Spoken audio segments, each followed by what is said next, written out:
This is Reid Lance Rosenthal on the Right Side Radio. Welcome, listeners. KGAB, AM 650 Cheyenne and the Town Square Network, Easy 101 Colorado Springs, and 780 AM Denver. That's right, Rocky Mountains, Montana to New Mexico, and Utah to Nebraska. We're back with another show. And this week's show is going to be kind of a two-part show. First of all, I'm going to talk to you a little bit about what's going on with this government shutdown. I mean, what's really going on with it? What the real shtick is, because the mainstream media just does not want to bring it to you. I will, by the way, digress a little bit. Guess what came out just a few days ago? If you dial the 1-800 number for Obamacare, to sign up, inquire, all that kind of stuff, do you know what that spells? It spells FU. That's right.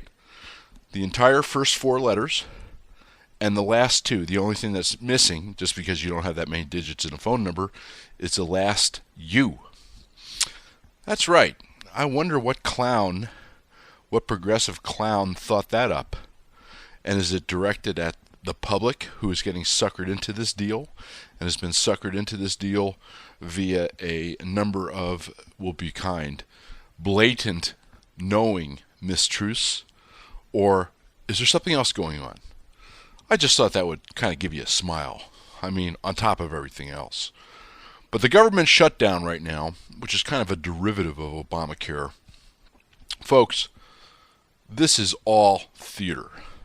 First of all, let me say that I don't think the Republicans have handled it as well as they could have. I think if I were them, I probably would have stacked up this fight for the debt ceiling. But, at some point you have to take a stand. For the last 30 or 40 years, nobody has taken a stand, with very few exceptions, other than Newt Gingrich in 95-96, which resulted in 4 balanced budgets. And that was with a pretty liberal, progressive president who moved to the center. What we have now is a obstinate narcissist in the White House who has many different agendas. Some of them, I think, having to do with Muslim sympathies, and we've talked about that on previous shows. You can listen to them in the archives. These are experts, CIA operatives, national security analysts. People have written books on the subject after much research. And part of it is, of course, ideological. And that comes down to control of people. Control of land and water through the EPA and the Army Corps. We're going to have shows on that upcoming.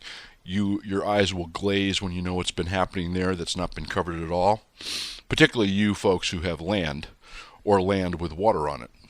And number two, food. We all know what's been happening there with the FDA and the, shall we say, arm-in-arm consorts between the government, Monsanto, and other big companies who just so happens to send big campaign contributions to the Democrats. Imagine that. A corrupt electoral system? Not us. But the last is the economy and your health. Think about how easy people are to control if you control their health, you control their finances, you control their food, and you control their water, and you control their land. That's kind of total control, don't you think? Now you know that the healthcare system is 20% of the economy. The banking system, for all intents and purposes, with Dodd-Frank and what happened with TARP, has been pretty much taken over another 10% of the economy. You've seen and heard glimpses of, even if you don't pay much attention to the news, inroads the government has made with regulations, laws, statutes, additional agencies, all at your expense, on a host of other items that concern each of our individual lives, the lives of our families, and the future of our children. This government shutdown. Let me explain something to you first. When the Democrats when they stand up and they talk about default, we can't default, they're playing games with you. The bottom line is that shutting down the government, where we're at right now, is an entirely different matter than raising the debt ceiling. Not raising the debt ceiling, if you don't make cuts to make up the difference, can result in a default. Shutting down the government has nothing to do with a default. Let me make that clear. Despite what the Democrats tell you, Shutting down the government does not create a default. It creates embarrassment. It creates problems. It creates temporary hardship for a number of people, most of them federal employees, but it does not affect the faith and credit of the United States. So let's put that one big item kind of to the side here.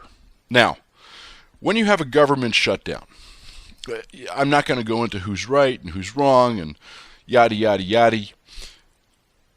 When the government shuts down, what they do is they furlough non-essential employees. I want you to think about this.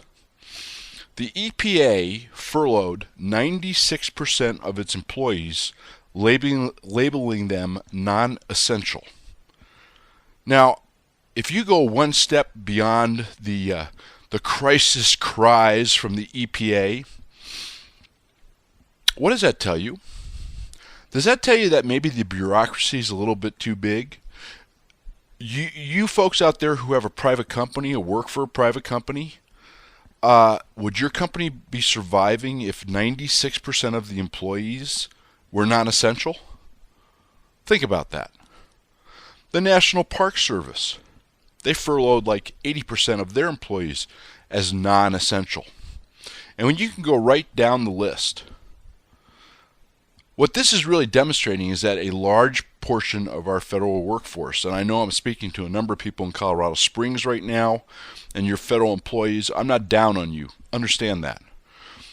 Virtually all federal employees at the ground level do their work, care. I think they put every bit of as much energy and work as they can, since, let's face it, the check comes Friday and Friday always comes, being in that position.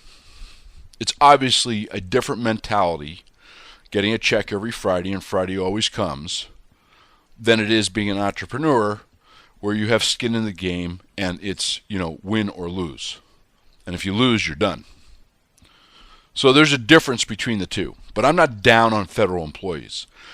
The problems here are the shadow government, the agency heads, the management level, from mid-level management all the way up to the top tiers at the cabinet of the president and his czars.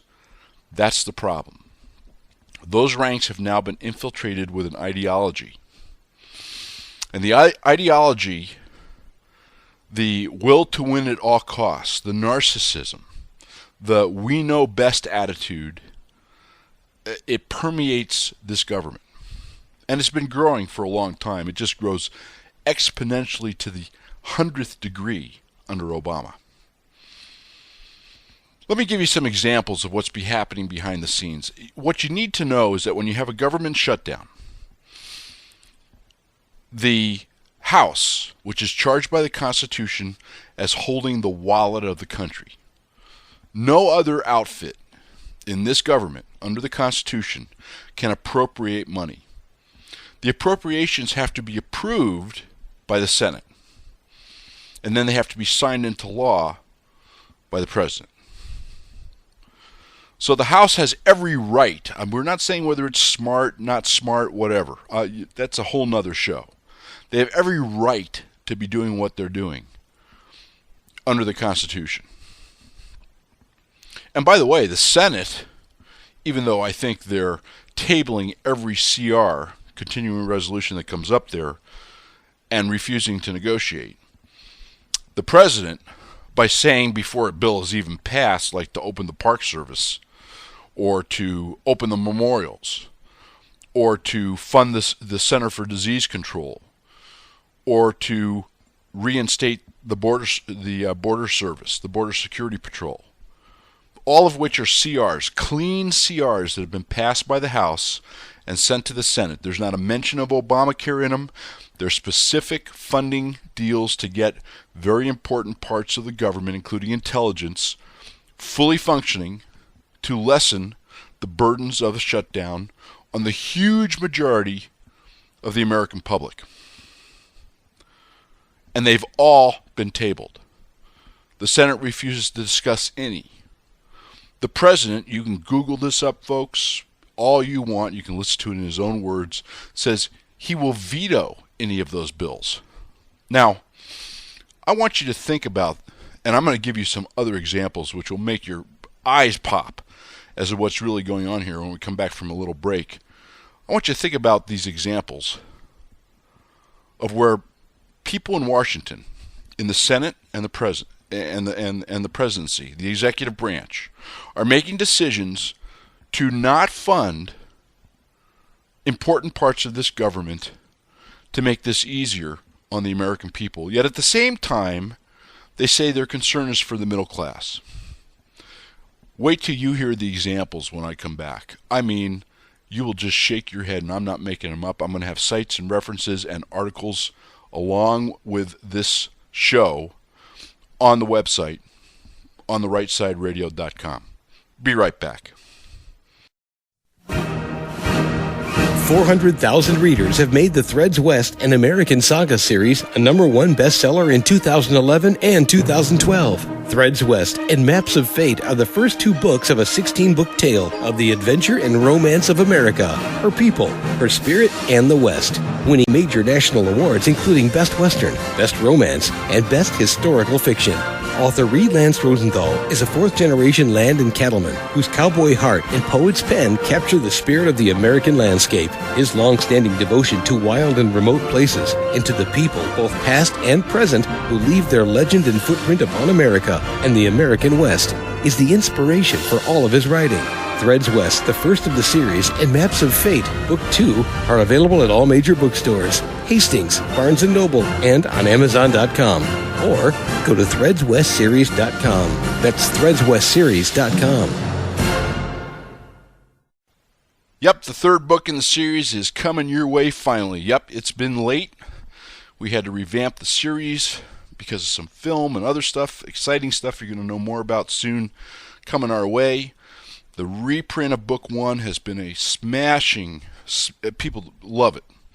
You know, forget what the author thinks. Obviously, I'm biased. But people love that reprint. 120 more pages, 8 new chapters over the original Book 1, which is now a collector's item and out of print. So those of you who have them, I'd put it in a little baggie, make sure it stays kind of fresh. And who knows what might happen with that book out of print in this big series in the future. But you can grab the reprint at Barnes & Noble, Amazon, wherever, and it's, reordered. Let me put it this way. I'm very proud of Book 1, the collector's edition, which won 8 national awards. It was a #1 national bestseller. Well, the reprint, I think, as the author, is twice as good. And it's the same story, but a whole new book. I think you'll really like it. And Book 3, Uncompahgre, is coming out the end of this month, 1st of November, give or take 30 days. Not give or take 30 days. I mean, in that time period, give or take 30 days from now. And you might want to get your reservations in on the website, threadswestseries.com, or get a pre-order in on Barnes & Noble or Amazon, because it looks like the pre-orders are now more than the first printing. Wow.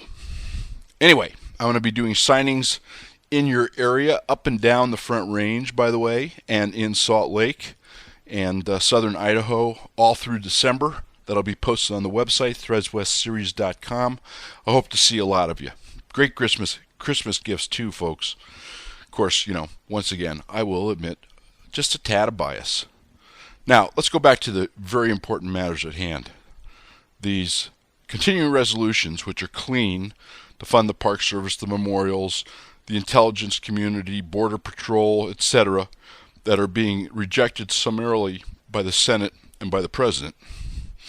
So you have a House which is trying to make this shutdown as easy as possible on the American people. You have a Senate, Harry Reid, and a President, Mr. Obama, that are trying to do just the opposite. In fact, I think you've all heard, let me give you some examples. Number one, you've all heard about the World War II vets being turned away at the memorial. Let me give you a little fact on that. The first day there was a group of vets. These people were all 86 to 91 years old. There was a group of vets who had to take down the barriers. They were actually aided by a park policeman who decided to disobey orders. I'm sure he'll get fired, although you ought to get a medal. The second day they did the same thing. The third day, the folks who bring them out, and they fly them out for free. It's about $80,000 to $100,000 per deal. He called. They're called honor flights. He called the Park Service and said, "Look, these people have this scheduled. Many of them will never have another chance to see this. They're on their last legs. They're in wheelchairs. They're 90 years old." And he called them and said, this has never been shut down before, despite all the government shutdowns. And what is the deal? Now, for the government to think that these men who did not cower in the face of German Nazi troops, SS stormtroopers, and Japanese banzai, do you think they're going to be cowered by a little yellow piece of tape? I don't think so. The bottom line is, the guy's name is Armstrong, who runs this honor flight deal. He called the Park Service and he said, "Listen, I'm bringing another group from Northwest Ohio, and we need to get into the memorial." And he was told that they would be arrested. His response was, quote, "I said, are you kidding me? You're going to arrest a 90 to 91-year-old veteran from seeing his memorial? If it wasn't for them, it wouldn't be there." The Park Service representative replied, "That's correct, sir." Well, folks, there's numerous stories. There are hundreds of private parks and facilities, by the way, museums, etc., that are being shut down by the federal government because they're adjacent to parking lots which they may share with the feds or use from the feds or lease from the feds or whatever. None of these need to be shut down. They're not federally funded. We've talked about the continuing resolutions to undo this stuff. Your Border Patrol is operating at about half-mast. Your intelligence community, all of which are part of funding CRs that have been sent by the House to the Senate and tabled, is also operating, slightly hogtied, shall we say. I mean, some of it is, crying wolf, but part of it is true. There are now examples. You'll see on the website. I mean, it's almost impossible to talk about this without stuttering. The President of the United States, on an interview yesterday, you can watch it yourself, folks. It'll be right on the website, ontherightsideradio.com, MSNBC, where he was actually saying that the stock market should be going down and that it should be very worried, and that investors should be very worried. Now, no president in the history of the United States has ever sat there and talked to the public and said, doom and gloom is coming, you should be very worried, and, everything's going to collapse. You listen to his own words. That's not the role of a president. The president is a leader. The president, leads us out of problems. He doesn't refuse clean CRs to take care of problems that people are having. The other thing that's going to be on the website is a little clip from Harry Reid. You'll love this one. He was asked by a progressive reporter, by the way, well, how come you're cutting off funding to the NIH for children who are the victims of cancer? Wait till you hear Harry Reid's response. Well, I have 1,100 people unemployed at the Air Force Base in Nevada, it's the same thing. Really? Isn't this the same Harry Reid, folks, who stood up during gun control and said, if it saves the life of one child? You can Google that up too. If this doesn't show you the true intent of these people, which is all political, has nothing to do with, and in fact is contrary to the best interests of the citizens of the United States, nothing will. Once again, this is not taking the onus off of Republicans. I'm just telling you that you have a double standard going here. On one hand, you have somebody who is fixated on those 2014 elections. And you'll find out in the second segment of the show what will happen if you get a Democrat House. We will be Detroit. Detroit is 55 years of Democratic rule. You get a Democratic House there in 2014, you're going to have a $30 trillion debt. Just do the math. if we did $7 trillion in 5 years, and you have a Democratic president and a Democratic House for the next next 11 years, you will be at $30 trillion in debt. I mean, I don't know how we're going to pay the $17 trillion, or maybe I should say I don't know how the kids are going to pay. Our kids and our grandkids are going to pay the $17 trillion. But that's the plan. I've talked about it before. Google up Cloward and Piven. Orchestration of crisis. If you want to take down capitalism and America, a representative democracy, you don't need a revolution. You simply overburden it with social entitlement.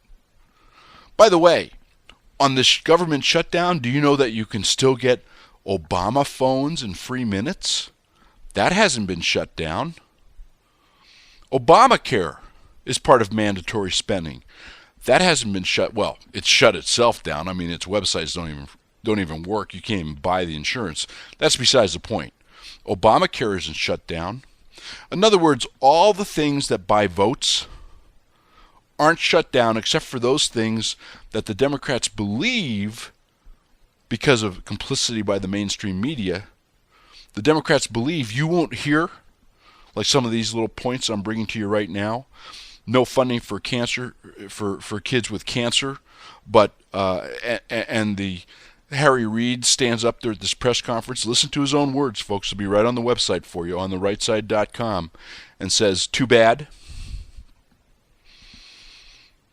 World War II vets can't get into a memorial that's never, ever, ever been shut down before." Let me give you another little tip on that.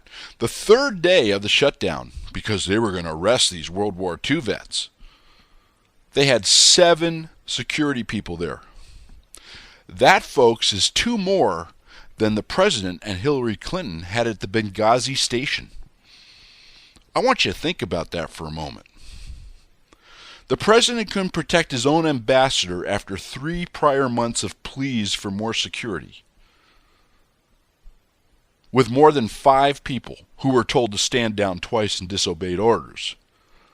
But we can spend during a government shutdown the money to erect barricades, yellow tape, and put 7 security enforcement personnel, National Park Service police,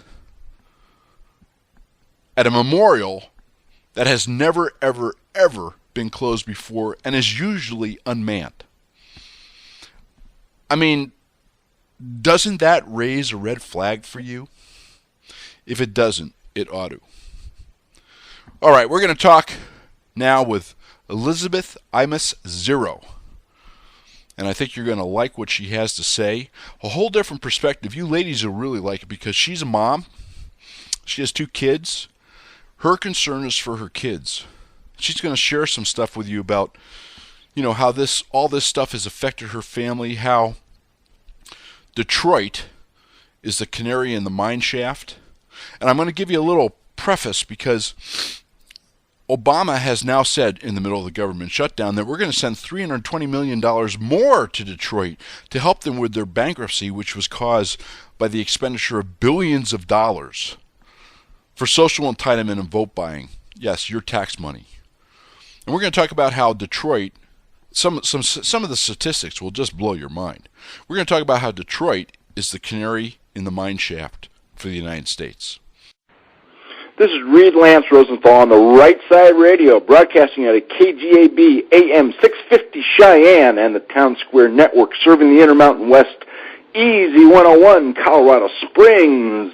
That's right, Southern Colorado and Northern New Mexico, and the Monster 788 AM Denver and Preston 1480. Hello, Idaho.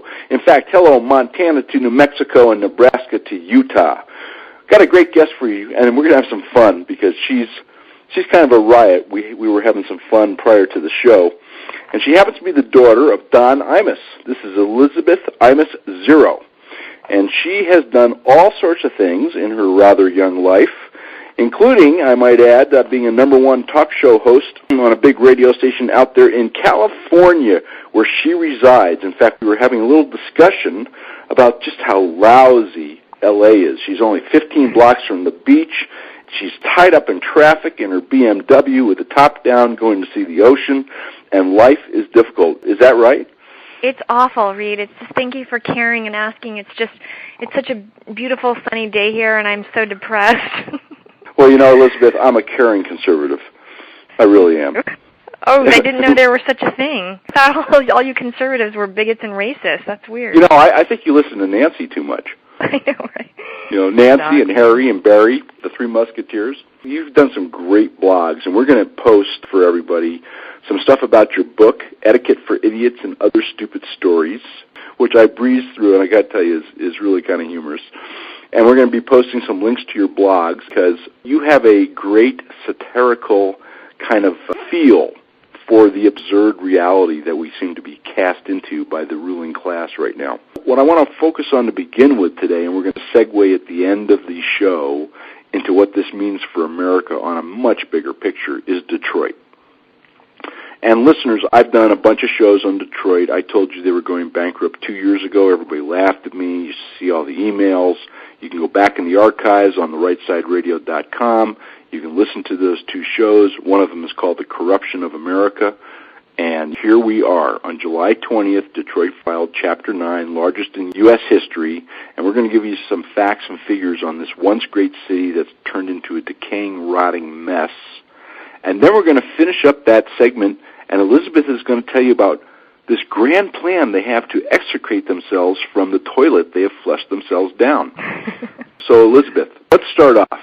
Tell us a little bit about the history of Detroit going back to the 60s when the progressives took over to save Detroit and make it a greater city than it was at that time with lots of spending, lots of tax, and lots of social entitlement. Well, I'm certainly not a historian, Reid, but thanks for giving me so much credit. I am, however, a comedian, but I do know a few little tidbits of information. And, Detroit was one of the greatest cities, and there still are parts of it that are very wealthy. Literally, if you look at pictures of Detroit, there's a post going around on Facebook now, and it's like this. There's these pictures of this bombed out, really desolate-looking place, and the joke is like, oh, if it was called Syria, then our government would pay attention. But it's Detroit, and they don't seem to care. In fact, what they're doing is they're sitting around making deals over vodka tonics on how to just plunge the city further into peril. And it's really sad. It's a sad, desperate situation. You've got this once great city and capital of the automotive industry. In fact, a friend of mine, a very close friend of mine, lives there, and he told me just a couple weeks ago there was a guy who went to get gas at the gas station on a Sunday afternoon out in the open in Detroit, and 5 guys mugged him. They stole his car. They took all of his clothes. They left him. They beat the crap out of him, and they left him in a ditch on a Sunday afternoon. And you can't even walk down the street. The buildings are being stripped of copper and every piece of anything that they can sell because people are literally stuck there and they're starving to death. To give the audience kind of a perspective, back in 1960, this is before a straight string of Democratic mayors, several of whom have wound up in jail for corruption. The city of Detroit had the highest per capita income in the entire nation. Imagine that. There were 296,000 manufacturing jobs in Detroit. Today there's 27,000. In fact, it's kind of moved to the side. In the state of Michigan, and Obama always talks about how GM lives and blah, blah, blah. Okay, between December 2000 and December 2010, 48% of the manufacturing jobs in the state have vamoosed. They're gone. 47% of the residents of Detroit are functionally illiterate. 1/3 of Detroit's 140 square miles is either vacant or derelict. There's 78,000 abandoned homes, and the ones they're not tearing down you can buy for $500 or less. The street lights are shut off. The average response time, you're talking about the poor guy who got mugged. First of all, an hour for the police to come. A great testament to the power of concealed carry. But putting that to the side. Yeah, take my gun away because the police aren't coming, so just go ahead. The stats on security in Detroit, 2/3 of the parks have been permanently closed since 2008. The size of the police force has been cut back by 40%. What do you think the average response time on a 911 call is, Elizabeth? It's an hour. That's what I've read. Minutes. It's 58 minutes if you dial 911. Your poor guy at the gas station, If he had managed to fumble his cell phone out of his pocket, too bad, so sad. Sorry for the people who sold their guns for Target gift cards now. They need those back. Absolutely. Due to the budget cutbacks in this once great city, most police stations are closed to the public for 16 hours a day. In other words, police stations are now only open 8 hours a day. The violent crime rate is 5 times higher than the national average, although it does not surpass Chicago. The murder rate in Detroit is 11 times higher than it is in New York City, although it doesn't surpass Chicago. And the police solve a whopping less than 10%, 9.8% of the crimes that are committed. Hopefully those crimes will only be committed between the hours of 9 a.m. and 5 p.m. Exactly, only during the 8 hours the police station is could open. you not mug me right now? It's not. Yeah, I mean, the cops are closed, man. I can't even call anybody. This place is a wreck, folks. And it's a wreck for a reason. It's not a wreck because people tried, bad things happened, caca happens in everybody's life. This is the stereotypic example of what happens when you get big spenders who want to buy votes with other people's money, who manipulate and try social engineering. Elizabeth, tell us a little bit about some of the incredibly moronic policies of the past 50 years that's led to this. I mean, it's a Superfund site is what it is. I can't really speak to the moronic policies. As I said again, I'm a comedian, not a historian. But I can tell you that... Yeah, but it's comedic.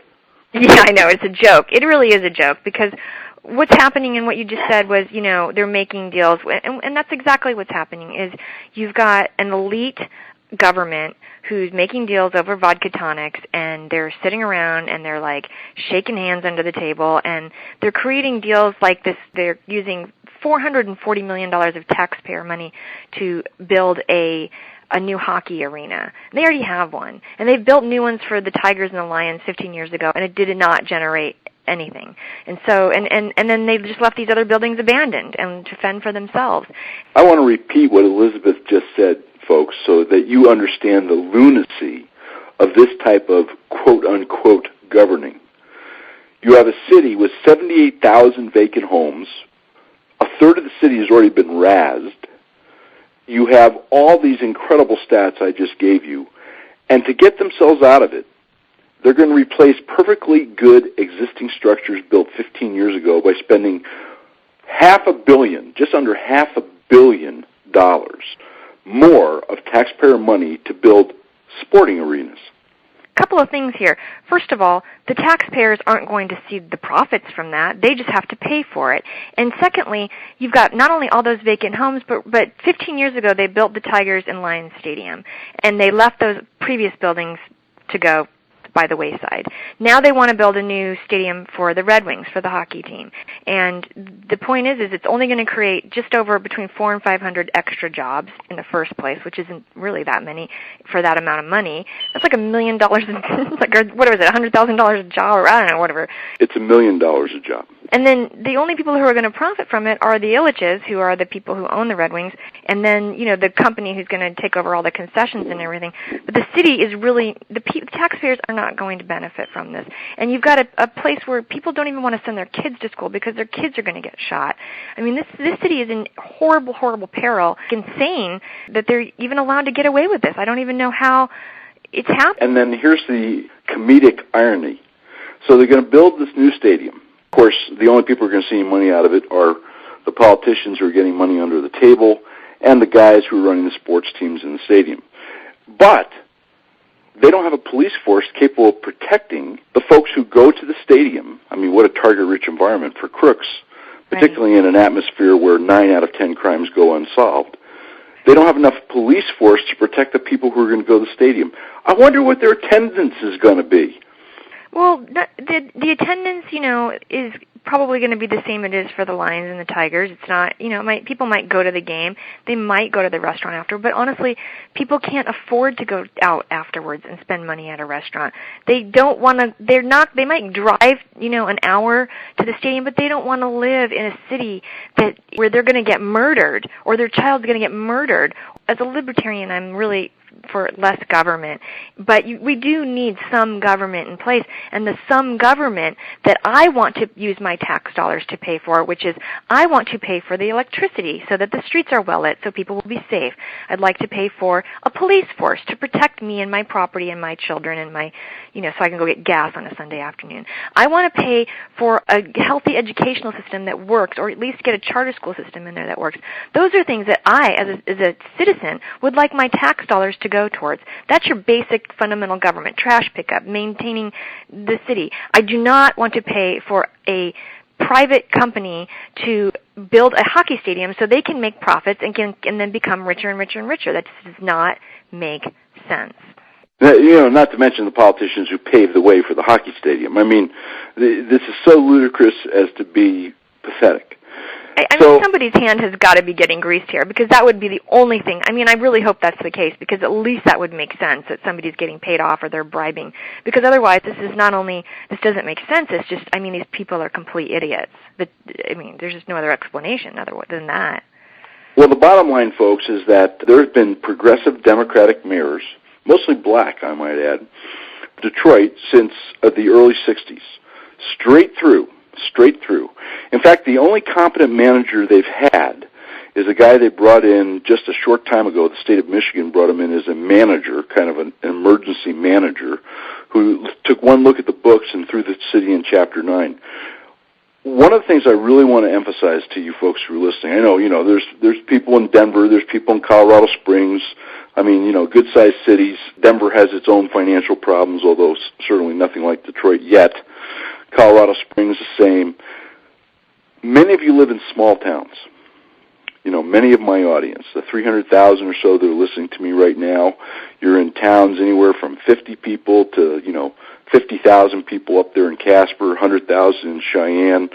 Look, I want you to understand you're not immune.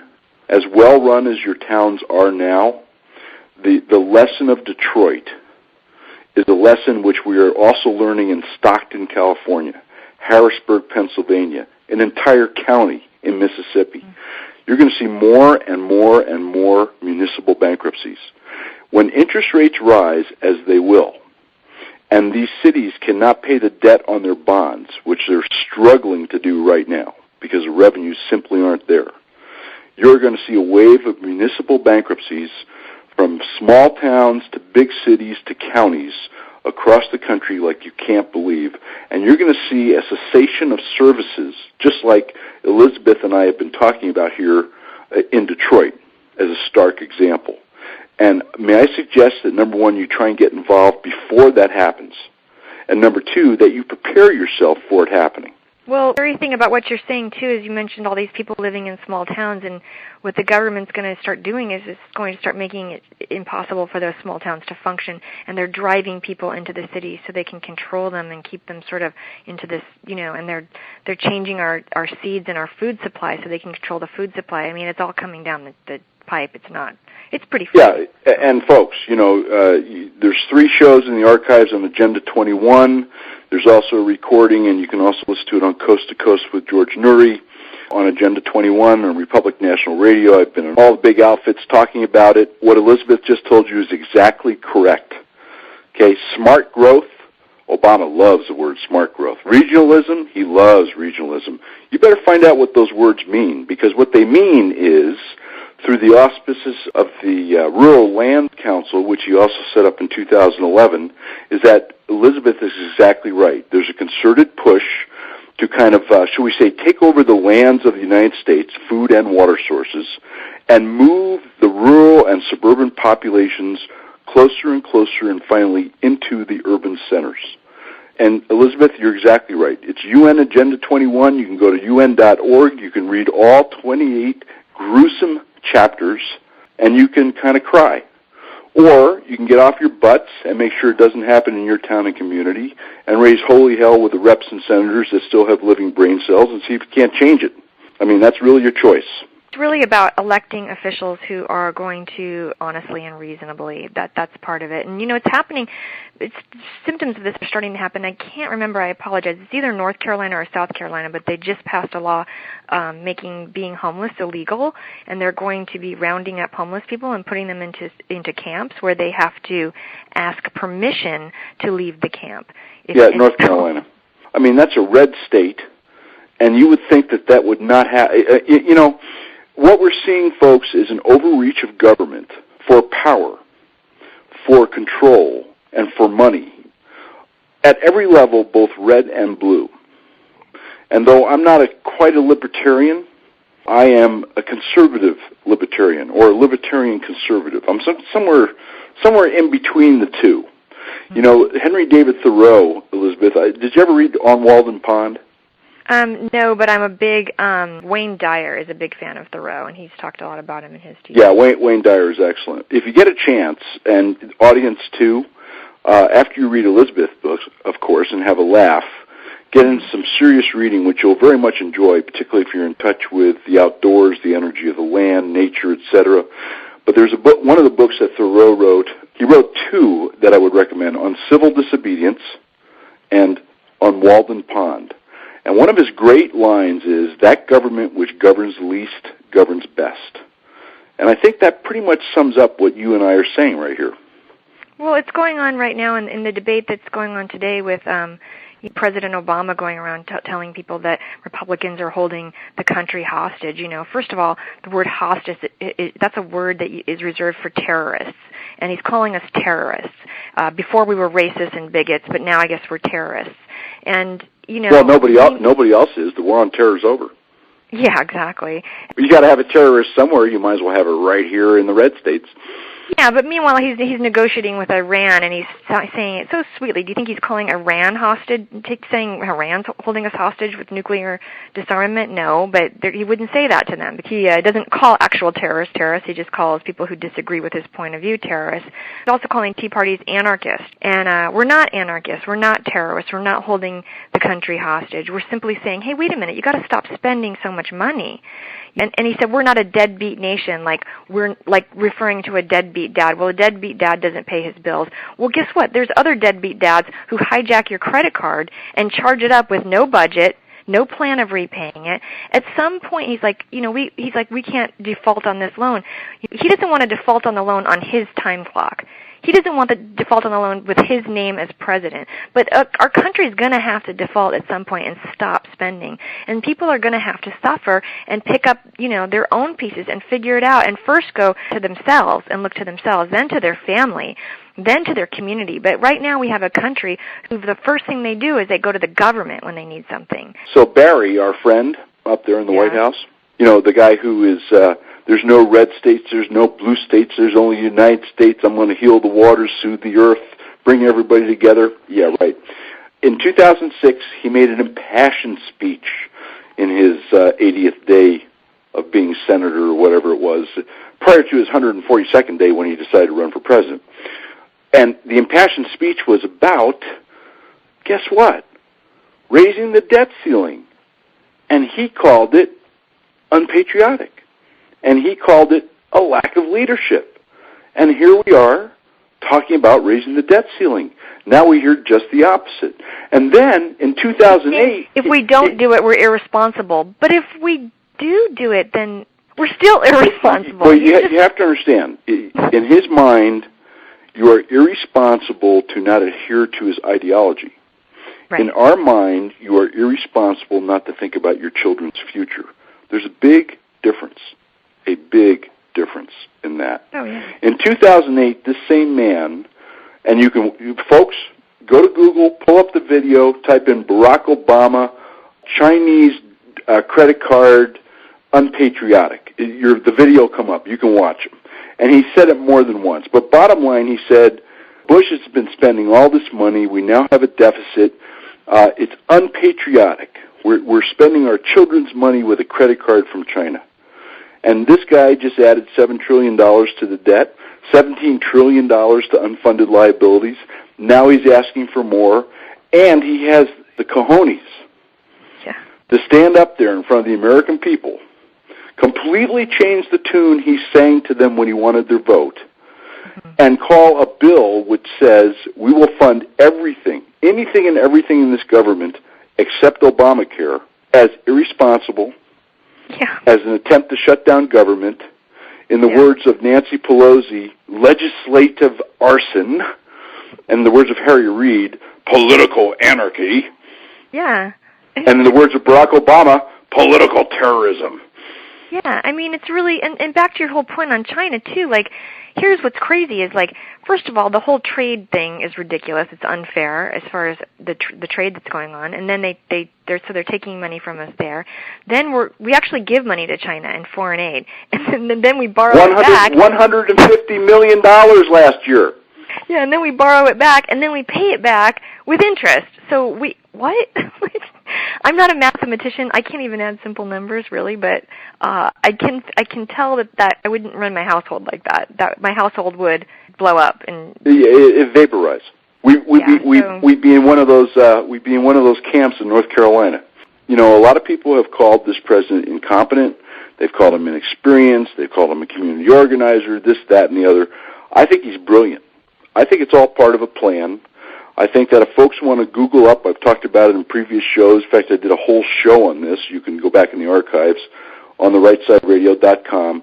Google up Cloward and Piven. That's Cloward and Piven, Piven. They wrote several papers. One of the most famous is Orchestration of Crisis. And basically what they said was, you don't have to have a revolution to bring down democracy or capitalism. You merely have to overburden it with social entitlement. Period. Yeah. And that's exactly what's being done here. And if you look throughout history, all the socialist and communist dictators, those guys were brilliant too. They were evil, but they were brilliant. Yes, absolutely. Hitler was a crazy man. He was a brilliant crazy man. Mao Tse-tung was a crazy man. He was a brilliant crazy man. Pot Pol, you can go right down the list, you know. Yeah. And look, the folks in Iran, they're as evil and as dark as they can be, at least from our perspective, and they're brilliant.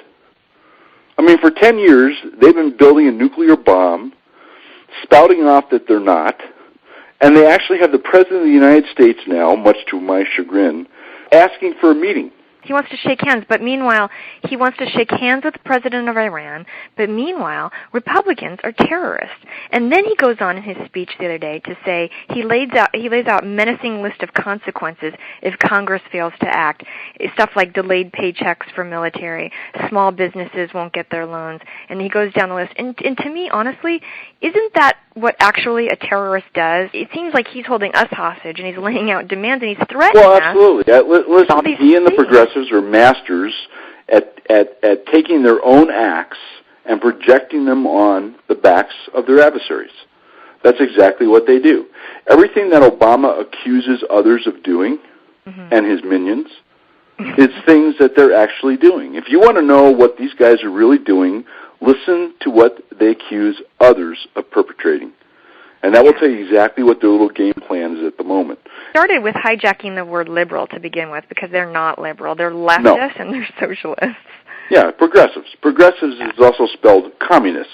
Yeah. And I'm so sorry for you lefties who are listening to this show because you love to hate me. That's the facts, Jack. Progressivism, and I know some of you love to call yourselves progressives because I get your emails. Look up the word. Find out what progressivism really is. And you'll find that it is merely a cloak for the words of Karl Marx in his manifesto. If you're a liberal, you know, that's kind of different. You know, you're touchy-feely and you feel bad for people and you think they ought to be helped and it's everybody's responsibility. And I can understand. I don't particularly agree with a lot of it, but I can understand it. But you progressives, you're a whole nother ilk. And your president is a progressive. And that's why you like him so much. That's why he can do no wrong. That's why he can say the sky is blue in one speech, and an hour later across town he can say it's cloudy. And you'll go, oh, yeah, right. Well, I just wanted to say, you were speaking to your liberal audience or your progressive audience, and, living here in LA, many of my friends in the entertainment industry are liberals, and they're not liberals because they're stupid people. They're just uneducated. They don't really know the facts of the situation. And when I explain it to them, they go, "Oh my God, really? What? What?" And a lot of it stems from a place of like a good heart. So, I will give them that, and that they want to give to people. They're like the mom who can't stand to hear the baby cry. Well, you know what? Sometimes the baby just needs to cry because the baby needs to get the blood flowing around the baby's body, and they can't run up and down the stairs. It's the way that babies exercise. Or sometimes babies just cry no matter what you do. You can't fix it. But children beg and want things, and if we give everything that they, if we were to do that and give the child everything they want and never teach the child how to really earn a living or work for themselves or appreciate anything, and we entice people to come to this country illegally, and we entice women to have more babies out of wedlock with money. I mean, of course, it's human nature. Human nature has never changed over the years. Technology has changed, but fundamentally, people want to just relax and be happy and have fun and enjoy all the wonderful things in life. People don't want to go out and work hard, and of course people are going to take the easy way out, and liberals unfortunately don't understand that. They just want to give because they feel sorry for someone, but what they don't understand is that when you are choosing to give to somebody else because you feel sorry for them or whatever, you're enslaving now me to have to pay that. And that's slavery. Detroit is one of the canaries in the coal mine. This is not an isolated thing. This is a portend of what is coming to many cities, many counties and municipalities, and indeed to the country as a whole, unless, as Elizabeth and I are exhorting you today, you kind of stand up, take notice, get informed, and stop it. Get the right people in office.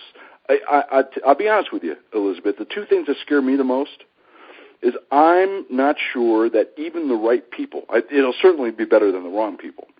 I'm not even sure the right people can turn this thing around now. I mean, without some really painful dislocation, which I think we're going to experience in any event. And the second thing that's for sure. And the second thing, and the second thing is, Barry's numbers have sunk to 44% approval and 53% disapproval. Good God, how can 44% of the country still believe this guy? He has lied to you about everything. He has lied to you about the economy. He has lied to you about the stimulus. He lies to you about employment. He lies to you about the recovery. He's lied to you about Obamacare. You can keep your doctor. You can keep your policy. Premiums are going to go down, et cetera, et cetera, et cetera. At what point, Elizabeth, do you have kids? I have a 25-year-old son and a 23-year-old daughter. All right, so if they, in some situation, came to you and lied repeatedly about it, what would you do? I mean, I'd say, here's my credit card. Here's my car keys.